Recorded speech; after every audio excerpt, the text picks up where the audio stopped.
Good afternoon, friends. This is Dr. Bharti Garg from the Department of Public Administration, Punjab University, Chandigarh. Today we are going to discuss the topic of ethics in public life, anti-corruption mechanism, legal and institutional framework in the country. At the end of this module, you will be able to understand the meaning of ethics, various dimensions and approaches of ethics, code of conduct for the civil servants, ministers, regulators, judges, the meaning of corruption, and various institutional mechanisms that has been set up in the country to deal with corruption like CVC, CBI, and various legal mechanisms like Prevention of Corruption Act, etc.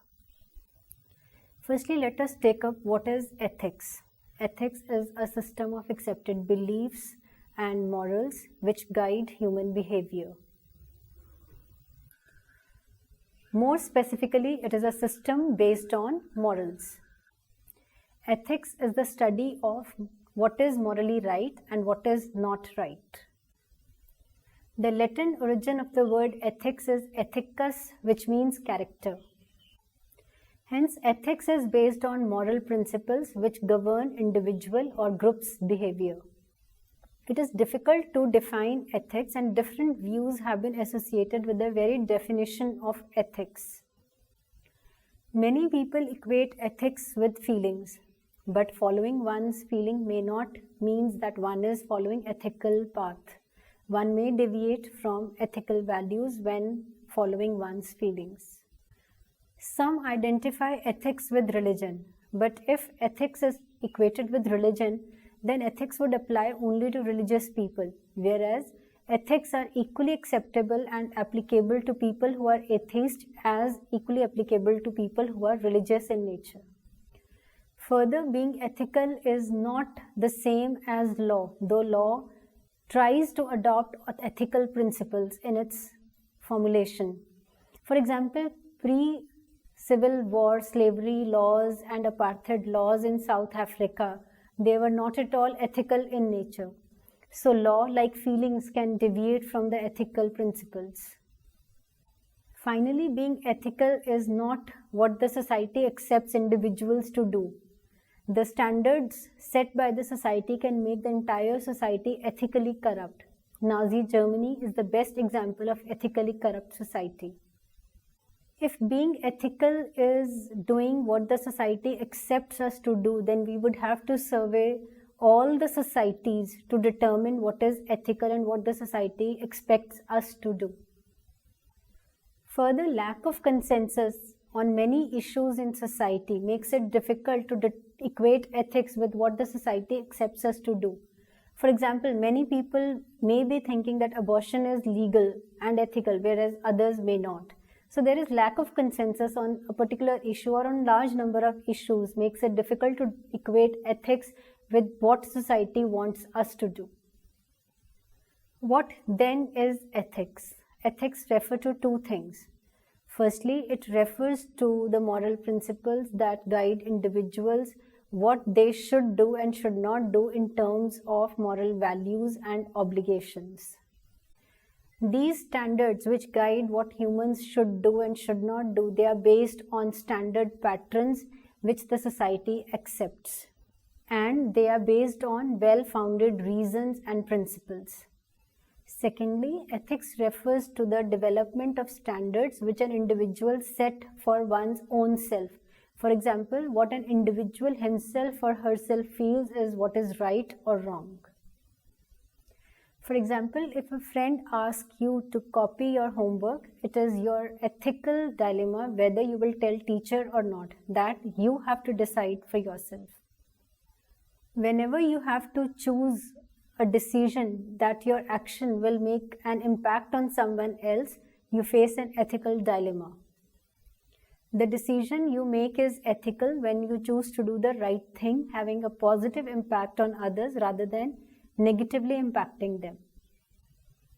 Now we are going to discuss the approaches to ethical decision making. Friends, there are 5 approaches to ethical decision making. First, the utilitarian approach. Second, the rights approach. Third, the fairness and justice approach. fourth is the goodness approach, and fifth is the virtues approach. The utilitarian approach was given by Jeremy Bentham and J.S. Mill in the 19th century. This approach helps legislatures to determine which laws are the best, as the utilitarian approach goes by the principle to determine the greatest good over the evil. The rights approach has its roots in the 18th century philosopher Immanuel Kant. He focused on individuals' right to choose for himself. The fairness and justice approach has its roots in the teachings of the philosopher Aristotle. The basic moral question in this approach is, how fair is an action? Is it treating everyone equally, or is it creating discrimination among people? The common good approach goes by the maxim that individuals' own good is associated with the community's good. The virtue approach says that the ideals for which we strive for, like courage, honesty, fidelity, transparency, they must be promoted in the society. And these virtues we must approach with all our effort and should help in the development of humanity at large. Okay friends, till this point we have discussed the theoretical aspects of ethics, what is ethics and what are the various dimensions of ethics. Now, ethics is a very important aspect of administration, because public life is life which makes an impact on individuals at large in society. And since administrators, politicians, legislatures, they are the policy makers and policy implementers, so the decisions and the actions they take, they make an impact on the society at large. So it is believed that their actions must be ethical. So from this point onwards, we are going to discuss ethics in public life in India. If we see what is public life is a life where the decisions of those at the helm of affairs, they are making an impact on the entire society. For instance, the legislators, the politicians, the civil servants, the judges, the regulators who are involved in policy making, policy implementation and policy arbitration. Now, their decisions with regard to policy making, policy implementation, policy arbitration, they are making an impact on public at large, on society at large. So their decisions, their role in policy making, implementation and arbitration must be guided by ethics and various approaches to ethical values, so that the decisions they take, they are ethical in nature and impacts the society in a positive manner. Thus, people who are engaged in various leadership positions in the organization and are making an impact on the lives of people are to varying degrees involved in public life. So, any framework of ethical behavior must include the following elements. First, codifying ethical norms and practices. Second, disclosing personal interest. Third, creating a mechanism for enforcing ethical codes. Fourth, providing norms for qualifying and disqualifying a public functionary from office. The Committee on Standards in Public Life in the United Kingdom, popularly known as Nolan Committee, has outlined 7 principles of ethics in public life. First, selflessness. Second, integrity. Third, objectivity. Fourth, accountability. Fifth, openness. Sixth, honesty. Seventh, leadership. Now friends, let us discuss the code of ethics for civil servants in India. Civil service is an executive arm of the government. It is the most important wing of the state which is involved in policy formulation and implementation in a big way. Now, since it is involved in policy formulation and policy implementation, it has over the years acquired immense powers, and thus keeping it exposed to the abuse of that power. And it has been rightly observed and noted that civil services over the years has actually abused its power, acquired immense power, and is working more for its own vested interest than for the interest of the society at large. Following cases of corruption and financial scandals against the civil servants around the world, the governments in different countries have been emphasizing on adopting ethical standards for civil servants. United Nations has adopted a convention against corruption. OECD has also adopted a convention against corrupt bureaucrats and which is acting against the officials from taking bribe from the other officials from different countries. In India, all the categories of civil servants, that is central civil servants, state civil servants and all India service officers, they are guided by Central Civil Service Conduct Rules 1964. In India, we don't have any ethical code of conduct. We only have do's and don'ts for the civil servants. Friends, now we are going to briefly discuss the list of do's and don'ts for the civil servants in India. Firstly, we will discuss what are the do's for the civil servants in India, that is, what they can do while being in service. First, maintain absolute integrity at all times. Maintain absolute devotion to duty at all times. Responsible and decent behavior in private life. Independence and impartiality in public life. Render prompt service to public. Observe proper decorum during breaks. Keeping away from demonstrations. Manage private affairs in such a way so as to avoid indebtedness and insolvency. Maintain political neutrality. Now let us discuss few of the don'ts, that is, what the civil servants are not required to do while being in service. First, do not make joint representation in matters of common interest. Do not indulge in facts which are unbecoming of a government servant. Do not be discourteous, dishonest, and partial. Do not adopt dilatory practices in your public dealings. Do not convey oral instructions to your subordinates. Do not associate yourselves with banned organizations. This list of do's and don'ts is not exhaustive in nature but only illustrative in nature. This list of do's and don'ts cover matters like property transactions and taking of the gifts while being in service, etc. But it has been found that this list of do's and don'ts, also called as conduct rules, they are highly restrictive in nature, restricting the freedom of the government employee in dealing with the situations and in taking decisions. They are couched in vague language, thus opening the ground for the officer to be indulged in corrupt and malfeasance activities. Thus, it is time to discard these rules and enact a code of conduct for the civil servants so that even they can function in a streamlined manner. So, it is time to bring in new code of ethics for the civil servants. The Second Administrative Reforms Commission in its fourth report has given detailed outline of ethics for the civil servants in India. The second ARC in its recommendations has proposed that there should be detailed code of ethics for the civil servants, ministers, legislators and judicial officers. It has recommended the creation of Lokpal and Ombudsman to deal with complaints of corruption against the civil servants. It recommended that public service values towards which all public servants should aspire should be clearly highlighted and laid down. And conflict of interest should be clearly laid down in the Code of Ethics.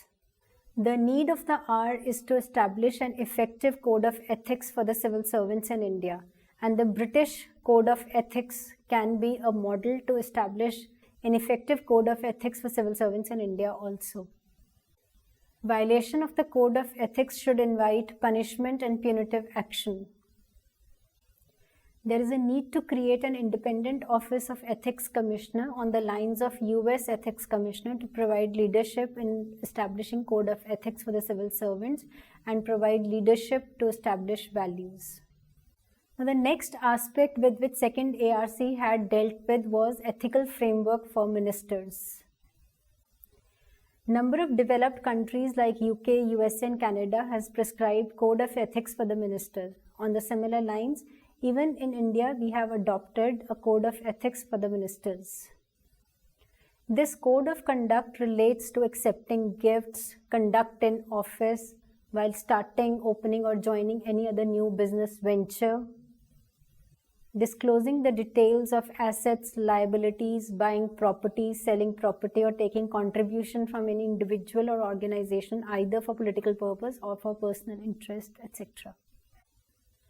Friends, this is the cover page of the second ARC's fourth report on ethics in public life. It is a detailed document highlighting the recommendations given by second ARC on establishing code of conduct for the civil servants, ministers, legislatures, and regulators.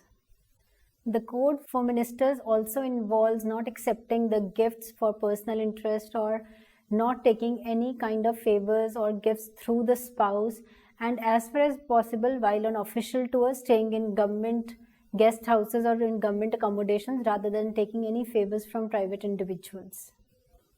Now these are the recommendations given by second ARC for establishing a code of ethics for the ministers. The list is not comprehensive, and for details you can refer to fourth report of second ARC.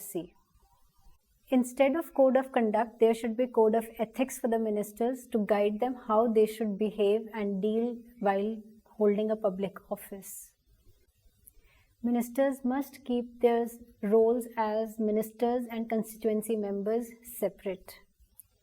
Ministers must uphold the principle of collective responsibility. Ministers must ensure that no conflict of interest arises between public office and private interest. Ministers must not use government resources for party purposes or for personal purposes. Ministers must uphold highest ethical standards. Friends, we are going to discuss the ethical framework for legislatures. Now, legislature is an important pillar in a democratic form of government. Now, since legislature comprises of the representatives of the people, so it is very important that there should be code of conduct and code of ethics for the legislatures also, because they sit in the legislature and they frame policies for the welfare of the people. Various countries of the world like Canada, USA, UK, they have adopted code of ethics for the legislatures. In India, there is a committee on code of ethics for legislatures in each house of the parliament. It oversees ethical and moral conduct of the legislatures, criminalization of politics, and the electoral process. The existing framework of the code of conduct for the members of both Lok Sabha and Rajya Sabha provides that they must maintain their conduct in a manner that public reposes trust in them. They should work diligently to discharge their duties for the common good of the public, and they must uphold the highest integrity while performing the duties and give full respect to the Constitution of the country. Second ARC has also given detailed recommendations to establish code of ethics for the legislatures in India. The list here mentioned is not exhaustive. For details, refer to fourth report of second ARC. The first recommendation given by second ARC is the establishment of the Office of Ethics Commissioner to oversee the issues of ethics amongst the legislatures. In respect of states, the second ARC has recommended that there should be exhaustive list of code of ethics for the state legislatures, and ethics committees be constituted in the state assemblies. The register of members' interest should also be maintained, where the entire details of the property and assets of the ministers be laid down. Office of Ethics Commissioners should also be established in the state legislatures. The law should be amended to clearly define the office of profit so that conflict of interest can be dealt with. Next, we are going to discuss ethics for regulators. There are code of conducts for the professionals and the traders. The prescription of code of conduct for different sections of the society is generally through regulatory bodies. For example, guilds is an oldest example where they have been enforcing ethical conduct and ethical behavior for the businessmen. The last century has seen the emergence of services sector in a big way. These professions had initially organized themselves on their own and established their own standards of behavior, which are known as standard ethical behavioral practices. In some cases, such behavioral practices were given statutory backing. For example, Indian Medical Council Act 1956. It has often been found that these new professions that have come up and are associated with the services sector are not following ethical norms and practices, and whatever ethical norms and behaviors they are following, they are lacking teeth and are not up to the mark, serving only vested interests. However, the second ARC feels that there should be ethical code of conduct for the services sector also, and detailed ethical code of conduct should be laid down for the regulators also. For details, refer to fourth report of second ARC. Now friends, we are going to discuss ethics for judiciary. Now judiciary is one of the most important pillars in a democratic society. On it rests the edifice of the entire justice system of the country. But unfortunately, even the judicial system around the world, including India, has been found to be indulging into corrupt practices. Judges, like other wings of the state, like politicians or civil servants or legislators, are found to be involving in corrupt practices. Thus, it has become imperative that there should be ethical code of conduct for judges also. In India, we have an ethical code of conduct for judges also. First, judicial decisions to be honest. Second, parties to the dispute should be treated equally. Judge trying a case is himself on trial. Distance should be maintained from the parties to the dispute and their lawyers. Media publicity to be avoided. Participation in social functions to be avoided. The second ARC in its fourth report has given detailed recommendations on establishing ethical code of conduct for the judges. It has firstly recommended the establishment of a new law so that judges of both Supreme Court and High Courts can be brought under the legal ambit. It has been found that the internal mechanism set up by the judiciary to establish ethical standards and the impeachment procedure provided in the Constitution of India is not workable, and still, despite these mechanisms, unethical practices have crept into the judicial process. So there is a need of a new law which can establish ethical behavioral standards for the judges. The next recommendation of the second ARC is the establishment of the National Judicial Council by amending Article 124 of the Indian Constitution, which shall be involved in the appointment of the judges of the Supreme Court and High Court and having representation from legislature, executive and judiciary. The National Judicial Council will have the following members: Vice President of the country as chairperson of the council, the Chief Justice of the Supreme Court of the country, the Prime Minister of the country, Leader of Opposition in Lok Sabha and Rajya Sabha, the Law Minister of the country as its members. And in case of states, the Chief Minister of the concerned state and Chief Justice of the concerned High Court will also be included. The National Judicial Council will be authorized to lay down code of conduct for the judges, including the subordinate judiciary. The judge of the Supreme Court should be designated as the Judicial Values Commissioner. He should be assigned the task of enforcing the code of conduct for the judges, and the same holds true with regard to state high courts also. Okay friends, till this point we have seen what is ethics, what are the meaning of ethics, and what are approaches to ethical decision making, and how ethics make an impact on public life and why ethics are important in public life. We have also discussed what the Government of India has done to establish ethical code of conduct for the civil servants, ministers, legislators, judiciary officers, as well as for the regulators. And second ARC in its fourth report on ethics in public life has given detailed recommendations for establishing ethical code of conduct for ministers, civil servants, legislators, judiciary, as well as for regulators. But despite all these initiatives, the corruption in our country is on the rise. Corruption is not just for monetary gains, it is taking any kind of favors which is also beyond monetary gains. It may be staying in somebody's guest house, or it may be taking any non-monetary favors. So corruption, we have seen, is on the rise in our country. This has made all the more imperative to establish ethical code of conduct in our country. Now, though it is necessary to establish ethical code of conduct in our country, we have strong institutional and legal framework in our country to deal with corruption and to establish ethical conduct of our officers. Now, the most important agencies, institutional framework in our country to deal with corruption is CBI and CVC, that is Central Bureau of Investigation and Central Vigilance Commission. CBI is the non-statutory agency which is assisting the government in dealing with the corruption and is providing help to the Central Vigilance Commission in investigating the cases of corruption against officials in public life. Central Vigilance Commission was set up in 1962 on the recommendations of Santhanam Committee, and it receives complaints directly from the citizens against corruption of public officials, and with the help of CBI, it investigates cases of corruption and recommends disciplinary action against the officials. Now, apart from CBI and CVC, every state has set up its own vigilance machinery to deal with corruption of the state level officials or politicians. And recently we have also set up Lokpal to deal with corruption of highest levels of officers and politicians. Every state has also set up Lokayuks to deal with the corrupt practices of officials.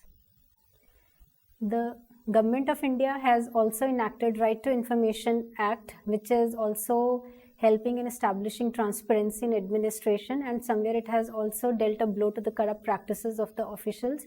Whistleblower Protection Act has been enacted by the Government of India, but it still remains to be notified in the Gazette. Apart from this, time to time, various Administrative Reforms Commission and Expenditure Reforms Commission has suggested various reform measures to deal with corrupt practices of the officials, bureaucrats, and politicians at different levels. To conclude, it can be said that ethics play a very important role in public life. The Government of India has laid down elaborative code of conduct not just for the ministers but for the civil servants, judiciary, regulators, as well as for the ministers. Now, despite this elaborative code of conduct, the corruption in the country is on the rise. We have set up elaborative legal and institutional framework to deal with corruption, but despite that, corruption in the country is on the increase, and every now and then we have been witness to scams of crores and crores of rupees. So it has become imperative that stringent measures be taken to establish ethical behavioral practices amongst those in public life and dealing with public, so that they can do no harm to public.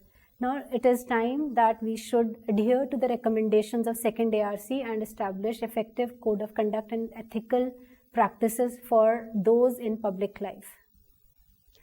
Thus, ethics in public life are very important to establish citizen-oriented government and to ensure that citizens get the best of the government and the country has good governance institutions at place. Thank you.